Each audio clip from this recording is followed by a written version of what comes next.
Assalamualaikum warahmatullahi wabarakatuh. Perkenalkan, saya Forin Indira Mega Pratiwi, CGP Angkatan 2 Kabupaten Lombok Barat, Nusa Tenggara Barat. Kali ini saya ingin menyampaikan koneksi antar materi modul 1.2.A.9.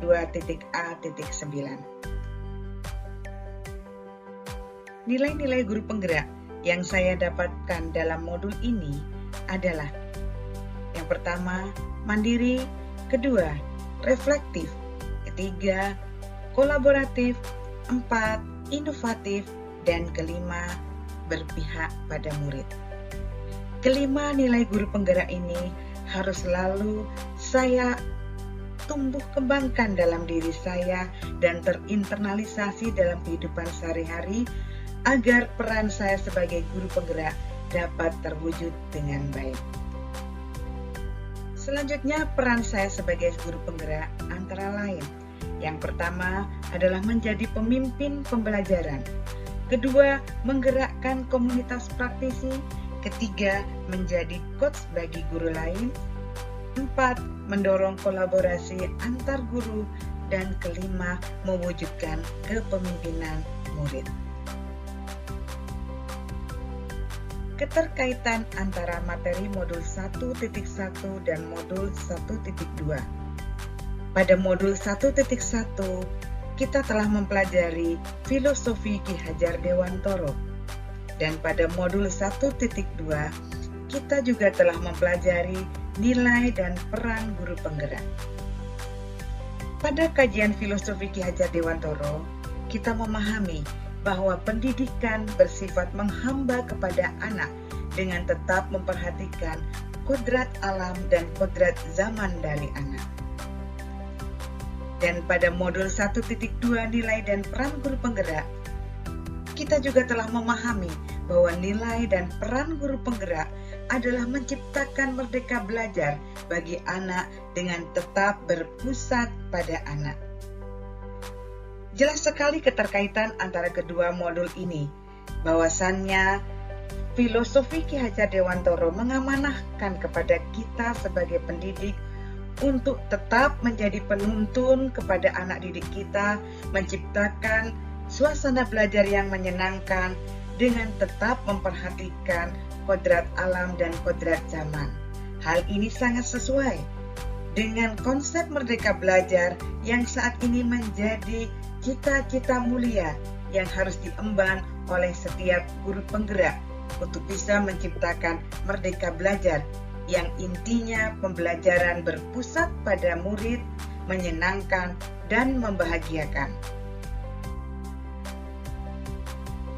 Strategi yang bisa saya lakukan untuk mencapai nilai-nilai dan peran guru penggerak. Yang pertama, saya harus selalu menjadi pembelajar sepanjang hayat. Belajar setiap saat, dari sumber belajar manapun dan sampai kapanpun. Berikutnya adalah terus meningkatkan kolaborasi atau kerjasama dengan segala pihak, baik itu lingkungan sekolah, masyarakat, maupun lingkungan belajar yang lain. Yang ketiga, sebagai seorang guru penggerak, saya harus terus melakukan refleksi untuk melihat segala kekurangan dan kelebihan dari proses-proses pembelajaran sebelumnya yang telah saya lakukan dengan tujuan untuk dapat memperbaiki proses itu ke depan menjadi lebih baik lagi. Dan yang tidak kalah penting, saya sebagai seorang guru penggerak harus terus mengembangkan kreativitas dan inovasi untuk bisa menemukan ide-ide baru untuk proses pembelajaran saya sehingga dapat menciptakan suasana belajar yang menyenangkan dan membahagiakan bagi anak didik saya. Keempat strategi ini bila dapat saya laksanakan dengan baik, maka peran dan nilai guru penggerak akan dapat terwujud untuk menciptakan merdeka belajar dan profil pelajar Pancasila. Selanjutnya, pihak-pihak yang dapat membantu saya untuk mewujudkan nilai dan peran saya sebagai guru penggerak.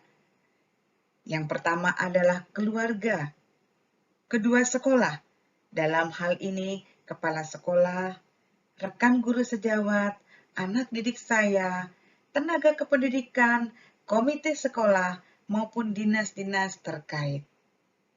Yang tidak kalah penting adalah masyarakat. Dalam hal ini, masyarakat di sekitar sekolah maupun masyarakat di sekitar tempat tinggal saya.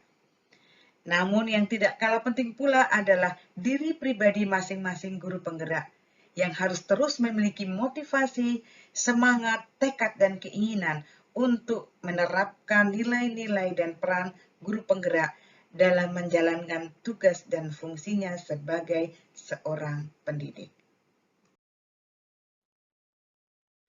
Berikutnya, perkenankan saya menyampaikan dokumentasi aktivitas Merdeka Belajar. Yang pertama adalah konsep belajar sambil bermain. Dengan belajar sambil bermain, nampak bahwa anak akan menikmati proses tersebut. Mereka akan belajar dengan suasana yang menyenangkan, tetapi tetap bermakna. Melalui belajar sambil bermain, anak-anak tidak memiliki perasaan terpaksa atau dipaksa dalam belajar, sehingga apapun pengalaman belajar yang mereka dapatkan dapat terinternalisasi dan teringat dalam memori mereka. Yang tidak kalah penting adalah kolaborasi atau kerjasama dalam kerja kelompok. Dengan kolaborasi, anak-anak akan lebih mudah menyelesaikan tugas-tugas dalam proses pembelajaran. Dalam kolaborasi, mereka dilatih untuk mengembangkan nilai-nilai toleransi, menghargai, disiplin, teliti, tanggung jawab. Selain itu, dalam kolaborasi, anak-anak akan dilatih untuk menumbuh kembangkan nilai-nilai profil pelajar Pancasila. Demikian yang bisa saya sampaikan. Terima kasih atas segala perhatiannya. Salam bahagia, salam guru penggerak. Assalamualaikum warahmatullahi wabarakatuh.